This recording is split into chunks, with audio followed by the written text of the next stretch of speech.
Hello, my name is Karina and this is my perfume map. Today I want to talk about perfumes that smell like shampoo. I feel like I've been on kind of a roll with soapy, fresh smelling perfumes, and I think that they are perfect for spring. And I was thinking about shampoo perfumes because I've done like a 180 when it comes to shampoo-y perfumes. If you would have asked me a couple years ago to maybe list my dislikes, I would have said like shampoo-y perfumes or body wash smelling perfumes would have been right up there. The thing that has changed is I started blind buying perfumes, and then I ended up with some that smelled very shampoo-y to me. And then when I wore them out, I thought, this smells really good. It's kind of more surprising to me that I didn't like shampoo-y perfumes before, because when I think about things that I've loved to smell throughout my life, I would say shampoo was probably way up there. If you think about buying bottles of shampoo, especially, when perfume was kind of harder to access as far as like price points, I've talked a lot about drugstore perfumes, which were kind of more like my speed, and department store perfumes when I was like a youth were always like a little bit out of reach, or they would have been like a really, really special purchase. In fact, and not for me, it would have been like my mom got a special purchase and then I was using that. But shampoo was always kind of like a nice little luxury that you could participate in for like $3. So I used to love to sniff the shampoo aisles at grocery stores or drugstores, or Walmart was not really a thing when I was a teenager, but Target was. So yeah, I mean, it's nice. Shampoo, like a really nice smelling shampoo back in the day, you only had to pay $3 to have access to that. And these days, the shampoo I use almost smells like nothing. It's not a fancy shampoo or anything, but like it really doesn't smell like anything. It just is like a hair soap that almost has no fragrance. I don't know why I don't buy fragrant shampoos anymore, but I do like shampoo-y smelling fragrances. And the one that turned me is Midnight Fantasy by Britney Spears. The first time I smelled this, I just said, oh, shampoo. And I was so disappointed because this was such a favorite of so many people who like Britney Spears perfumes. But it only took me wearing it out once to realize, nope, this is awesome. This smells fruity and plummy, and it smells like shampoo. It smells very clean, but it also has some sort of darkness to it, like something that almost smells like patchouli or incense, just barely. Mostly it's a dark kind of plummy berry scent, and it smells really good. It has top notes of plum, sour cherry, and raspberry. It has orchid, iris, and freesia, and vanilla, musk, and amber. So this is the one that taught me that no, I absolutely like shampoo perfumes, and they are almost always a good choice, especially if you're going to be somewhere where like there's going to be a lot of people. Anytime there's like a captive audience, if I have to get on an airplane, or if I'm going to be in a movie theater, or if I am going to the dentist, I'm going to pick something more shampoo-y. A lot of times I will just wear a scented lotion, but a shampoo-y perfume is like a great pick. Sort of a new one that I have is this apple body mist from Bath & Body Works. I believe this came out about a year, I think 2024. And this one has apple, strawberry, and rain. And the rain note in here smells very kind of cucumber-y to me, but in a shampoo way. The apple kind of reminds me of what I remember Salon Selective smelling like when it very first came out in the 80s. It had kind of an apple scent, and that was the first shampoo that I remember thinking like, wow, this one is like really, really smells good. It doesn't just smell like shampoo, it smells like fruit. Yeah, this is nice. Hopefully you can get your hands on this, or maybe Bath & Body Works will come out with it again, or maybe you have it and you just haven't paid it any attention. But it's like a very beautiful shampoo scent. The next one I want to show you is, I have kind of a story about this. This is Bora Bora by Liz Claiborne. This came out in 2002. And one thing of note is that the perfumer is Khalees Becker, who is known for a lot of fancy fragrances, including, I think it's Estee Lauder, is it Sunset? Which gets compared to Bora Bora. But she also made Love Don't Be Shy. Anyway, the top notes of this one are water lily, iris, and mandarin orange, tuberose, orchid, jasmine, and orange blossom. And then it has ginger and sandalwood in the base. This smells like a warm, steamy floral to me. It's not a crisp floral that you would smell in like a floral shop. It's not a spring floral. It's definitely more of like a hot weather summer floral. And I wore this the other day. I went to the post office. I go to the post office almost every day. I always ship stuff. When I came out of the post office, I was like, oh. And there was a lady maybe like 10 feet ahead of me. And right when I opened the door and stepped outside, I got like this blast of what I thought was Mojave Ghost. And I thought, oh, I wonder if that lady's wearing Mojave Ghost. It really smells like that. But then a couple more steps and I was like, wait a second. No, I'm smelling my own perfume. And I was wearing Bora Bora. So I think that if you like Mojave Ghost or you want something like that, Bora Bora is a really kind of under the radar, affordable alternative to that. It also kind of reminds me of Daisy, and it also kind of reminds me of Bath & Body Works Brightest Bloom and Bath & Body Works Magnolia Charm. So like if you like Daisy, Mojave Ghost, Magnolia Charm, Brightest Bloom, I think you'll like Bora Bora. It has a very nice, and it's a very kind of, like if you think of Mojave Ghost as being kind of shampoo-y and kind of warm floral, warm, musky, clean floral. This is really, really nice. I'm gonna try to give this more attention in the upcoming warm weather. It just smells really, really good. And it's cheap. I want to say it's like under 20. It might even be under 15. I'm not sure. The next one that I wanted to show is a little bit fancier on the designer end, is YSL Libre. I got a new phone and it kind of has this autofocus feature that I'm not good at using yet. Anyway, so this is a travel spray that I got in a lot on Shop Goodwill. And this fragrance reminds me of the Aussie shampoos that always smelled a little bit grapey. Yeah. Or maybe like, there's another brand. Nexus, maybe? Nexus, the kind that you would get in the hair salon. This is a lavender fragrance. The top notes are lavender, mandarin orange, black currant, petitgrain, lavender, orange blossom, and jasmine in the mid, and then there's vanilla, musk, cedar, and ambergris in the base. This has never smelled like lavender to me. What this smells like to me is a musky, woody grape scent. So I definitely get like a grape shampoo. And I think that if you liked that like Aussie shampoo that was very popular in the 90s, you might really be into Libre. The next one I have is Elizabeth Arden Green Tea Lavender. Again, just a kind of spa-like shampoo. If you were into maybe like health food store shampoos, I used to buy a lot of them from Jason Cosmetics. It just gives me like health food store lavender shampoo vibes. Very clean, very fresh. This is good for the gym. It smells similar to green tea. And in fact, when I got the lavender one, I kind of thought like this is redundant.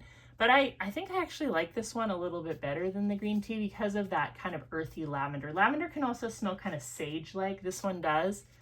And it does not give me shaving cream at all, which is always like something I notice about lavenders. They're either shaving creamy to me or they're not. And this one is not. I also have one of my very favorite finds for, I think I got this in 2003. This is Kenneth Cole Reaction for Her. And I absolutely love this fragrance. The perfumer is Laurent Lagernac, and I think he does an amazing job at mixing weird notes. So in the base of this one, there is cotton candy and vetiver. And that is what it smells like, with like a lot of shampoo-y notes. And that vetiver just, it makes it all work out, because it almost has like a hair-like smell. You know, vetiver can smell very grassy, very kind of straw-like, very earthy. I think that this is such a good fragrance. I don't know why I haven't bought another bottle, because it's not expensive. It also comes in a body mist, and I have that too. But this, if you like shampoo-y scents, this one and Midnight Fantasy are probably like my top recommendations for just like a pure shampoo experience. But you should really try this if you like the idea of like cotton candy and vetiver. The first time you smell it, it might not mean that much to you, but wear it out. Every review I've seen on this, people have said like they get compliments, and it is like, my husband loves this. It's just like a super clean, feminine scent, but it's just a little bit special. There's just something in here that is amazing.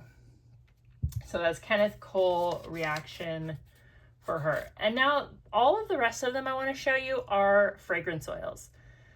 And I want to just talk a little bit about fragrance oils while I do this. First one I want to show you is from Wholesale Body Oils, and this is Hawaiian Tropics. I saw when I was looking at designer perfumes, because I was looking at celebrity scents and like who owns them and who distributes them. So Designer Perfumes, which is in the UK, owns Hawaiian Tropics, right? Which I only think of suntan products like lotions and like suntan oils. I can picture their bottle perfectly. But they're now making body mists, and if any of you are watching from the UK, tell me if you can get these at a decent price, because I can get them, but they're like $40. So I'm definitely not going to do that. But this Hawaiian Tropics oil, it smells just like a White Rain coconut shampoo, and the conditioner too. And it smells really good, and it's very long lasting. And I wanted to just tell you some of my thoughts on fragrance oils. I really am one who can just go down a rabbit hole. And again, it's just my own like research. I'm just using the internet. I could be wrong about everything I'm saying, but I think I'm kind of on the right track. And that is that the fragrance oils that I'm buying, I can trace their origin to the original body shop in Berkeley, California, which is a little bit different than the UK body shop, but they are related. I won't go into it here. If you want me to, I'll do it in the comments, but I've already like kind of said my piece on it.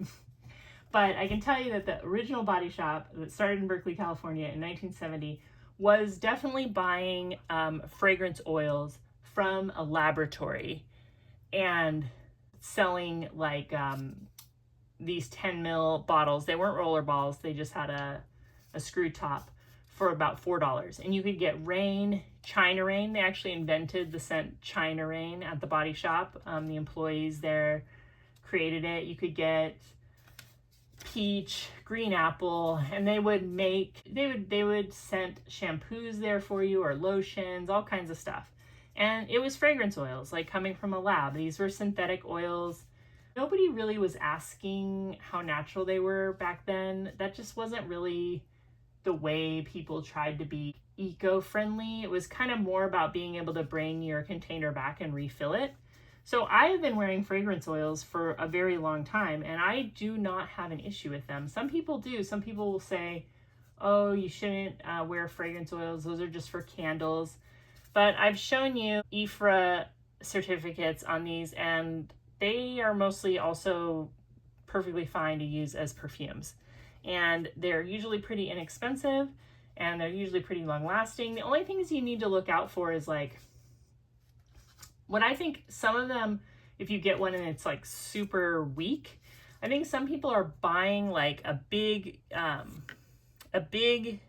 container of, like, say Hawaiian Tropics from Wholesale Body Oil, and then they're breaking it down into smaller bottles, but they're cutting it. And this is already cut, like, from them. This is not like the pure uncut fragrance. So you can end up with something that's like really, really diluted, but there's just good and bad companies selling fragrance oils. The next fragrance oil that I want to show you is one that I got from a company that is kind of new to me as far as trying. And this is called, what are they called? Sweet Essentials. And I bought this on eBay. And this fragrance is called SHAMPURE. And this is a type, inspired by fragrance from the Aveda salons. Like, if you ever had your hair cut or your eyebrows done at Aveda, you know, like, it has a smell that's very kind of, it might be different now, but it's like tea tree oil, eucalyptus, very essential oil smelling, shampoo-y kind of scent. And that's what this oil is. And it does smell kind of tea tree oil. And this company is cutting their fragrances with organic oils, they say. And I really like what I've tried from them so far, and not a lot of people have SHAMPURE, so if you want that kind of thing, you can check them out. I got mine on eBay. I think these were like $8.99. They also had this one called Oatmeal Milk and Honey. And this one reminds me, if you remember, I'll try to put a picture up of the Fabergé. It was like wheat germ and honey shampoo. It's like so 80s. And this smells just like that, and it smells really good. It's going to be hard for me not to just use this as lotion all the time because I get such a scent memory from it. Yeah, oatmeal, milk, and honey. I feel like there was a lot of stuff like that in the 80s. I'm sure there were other shampoos that smelled like it, maybe VO5 or Halsa. I don't know. There was all these things I remember that I don't see anymore. Really nice shampoo smell. And then this one, I decided to try some oils from Valerie's Uncommon Scents. And in my research, I think mostly she gets her fragrances from Nature's Garden, because some of her copy on her website, like the descriptions of the scents, are like word for word Nature's Garden and same name. She might use a few different places, but this clean soap, I saw this on, I think it was Ruth Ann McKinnon talking about it, and then Amy from Savor Salvage Scent was talking about this company, so I was like, I'll just try them. I mean, they're like $2.99 each. And this clean soap, it doesn't smell like soap to me. It smells like chain hotel shampoo. Especially like if they gave you a bottle that was like a 2-in-1 shampoo and conditioner. It's a very green kind of Pert Plusy shampoo scent. It's also really strong. I feel like I could wear too much of this one because it's such a strong shampoo-y scent. It almost smells like the kind of shampoo scent you would use to like cover something. I think that one of the septic companies that services my neighborhood sprays something while they're cleaning out septic tanks, because every once in a while I will get blasted with this very strange laundry scent in my neighborhood, and like it's so strong that it cannot be coming from a neighbor's dryer. The lots in my neighborhood are like, there's no way I would be smelling that. It's like really, really strong. It smells like something that is being used to mask something. And this kind of gives me that vibe of just very, very green shampoo. But I think this could smell really, really great if like applied, you know, judiciously. It does smell like a kind of a green old school like shampoo from a hotel. Like not a fancy hotel, like the ones you stay at on the way to go somewhere else. So I think I've shown you everything that I wanted to talk about today. I did come up with like 20 shampoo scents from my collection, but I decided to keep it to 10. Tell me what your favorite shampoo scents are, and tell me if you have any of these, and tell me what you think about fragrance oils. Even if you don't like them, you can tell me about it. I like hearing what people think. I think it's just as important as telling you what I think. Anyway, I hope you have a wonderful day, and I will talk to you real soon. Subscribe.